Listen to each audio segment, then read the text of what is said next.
কাজাকিস্তানে পৃথিবীর কয়েকটি বৃহত্তম উন্মুক্ত তৃণভূমি আছে।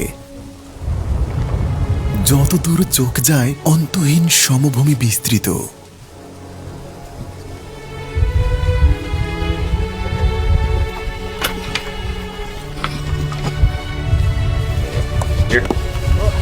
আমরা এই বাড়িটা তৈরি করছি, এটি ঐতিহ্যবাহী নকশা। একটি ঐতিহ্যবাহী কাজাক বাড়ি কাজাখের মানুষদের জন্য খুবই গুরুত্বপূর্ণ। তারা হাজার বছর ধরে এইসব ঐতিহ্যবাহী বাড়িতে বাস করছেন। আজ আমরা নিজেরাই বানাবো, তারপর ঈগল শিকারীদের সাথে যোগ দেব।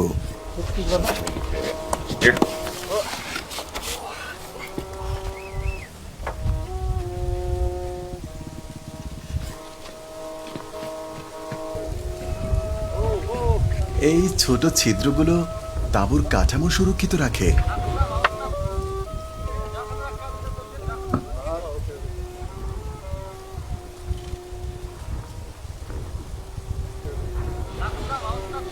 এটা তাপ নিরোধক স্তর।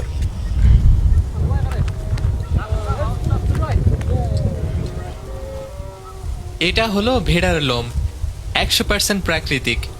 আর বাইরে যখন গরম থাকে ভেতরটা ঠান্ডা থাকে, বাইরে ঠান্ডা হলে ভেতরটা গরম।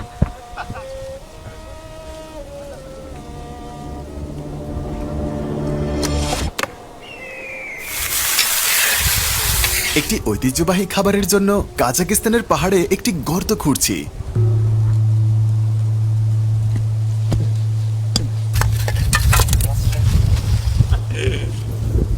এটা তো অবিশ্বাস্য।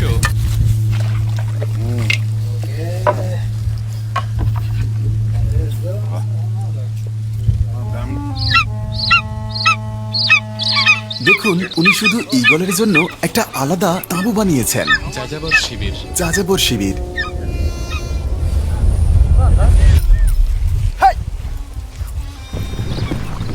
সোনালী ঈগল ঘন্টায় 240 মিটারেরও বেশি গতিতে আকাশ থেকে নেমে আসতে পারে।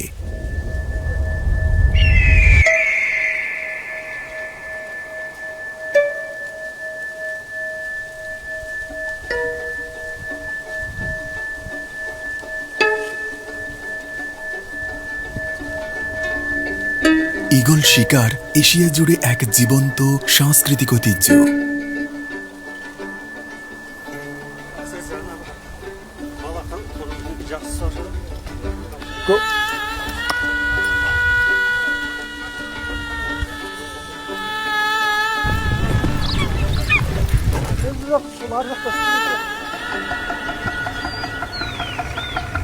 এরপর আমরা আলমাটির কাছে এক মনোরম হ্রদের দিকে রওনা হলাম।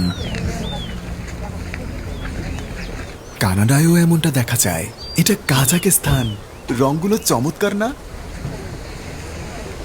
এই জায়গাটার সৌন্দর্যটা দেখুন, পাহাড়, উপত্যকা, অসাধারণ দৃশ্য। একসময় বনের মাঝে নদী ছিল, ভূমিকম্পের পর একটা হ্রদ হয়ে যায়। কি মনে হয় ঝাঁপ দিয়ে নিচের দৃশ্য দেখলে ভালো হবে?